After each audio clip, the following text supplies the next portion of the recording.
Bista man dakalang driver at operator ding babalikwas king programa na ng gobyerno a Public Utility Vehicle o PUV modernization, pepasyag na naman ding aliwapa ang kasantinganan ng pamanuloki Kenny, king metong a press conference amidawon, panimuna na ng Land Transportation Franchising and Regulatory Board o LTFRB, Martes, January 30.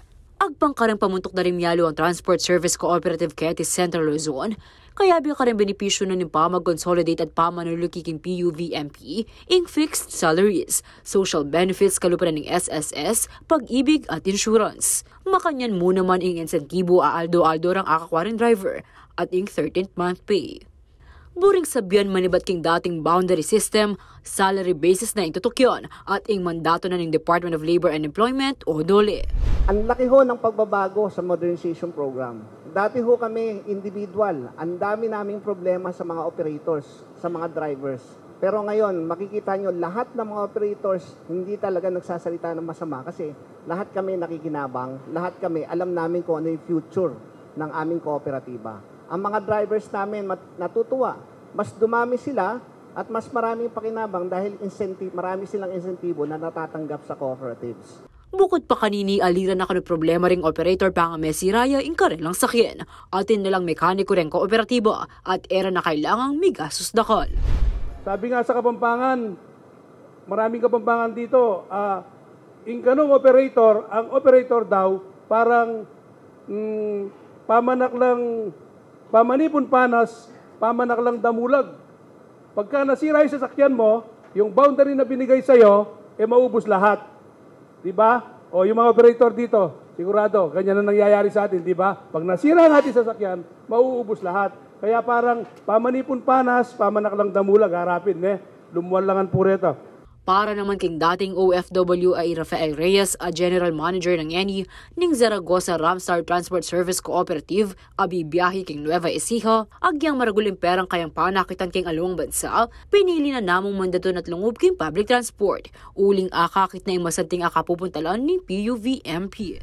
Doon sa mga ayaw ng mag-modernize o ayaw nilang yakapin ang programa na napakaganda ng gobyerno, subukan nyo po muna.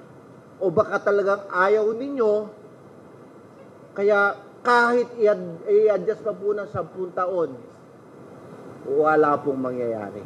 Hindi po kayo susunod. Dagdag na pa rin pamuntok ding balang kooperatiba, lamo basta mamasenso king biyaring karelang miyembro, mababya sa lamo rin pa uli ring seminar at dadaon da. Buri ng sabihan nini aiwasan mo naman kano yung katiwalian karembalang kooperatiba, uling alanong asa likod karela ring board. Samantala, atatanda ng inextend ng President Ferdinand Marcos Jr. in consolidation deadline hanggang April 30.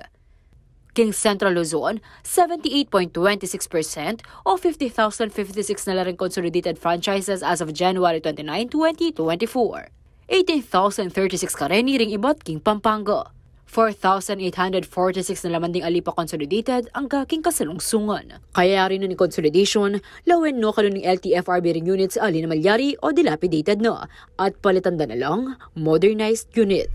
Sa lahat ng mga rota natin dito sa ating region at may panahon na po na pupunta po sa bangko yung bawat cooperative na meron po silang good standing sa CDA, meron good standing sa OTC at marirelease na po yung kanilang loans po, At marirelease na po yung kanilang gusto ng mga sasakyan o supplier. Samantala, makadepende naman kano ka rin transport cooperative in karalang pilian ng unit at atin namang malyaring i-avail a iconic jeepney. Yung parts, yung makina, doon lang po kinukuha sa ibang bansa. Pero po yung pag-assemble po dito po sa atin. At saka meron namang pinopromote ang ating gobyerno yung iconic jeep. So meron na tayong supplier. Mamapilan naman ng National President ng Liga ng Transportasyon at Operators sa Pilipinas ay Lando Marquez king gobyerno at operators at ang kilikan ing iconic jeep. Linalait tayo na Pilipinas, linalait tayo ng mga inchik na yan. Tinataboy tayo doon sa ating palisdaan. Bakit ang tinatangkilik natin na pinapayaman natin ay produkto itong nagpapahirap sa atin? Kaya mga kababayan, ako po si Lando Marquez, kinakailangan apila ko ulit sa gobyerno at ang ating mamamayan, lalo na sa turismo. Sana ho, ipostro nyo sa lahat ng government office, ito po ang gamitin nyo kung totoong mahal nyo ang ating sariling transport industry. Ako, Inke Kain Talasuyo, Liana Canilaw, ating pusong makabalin.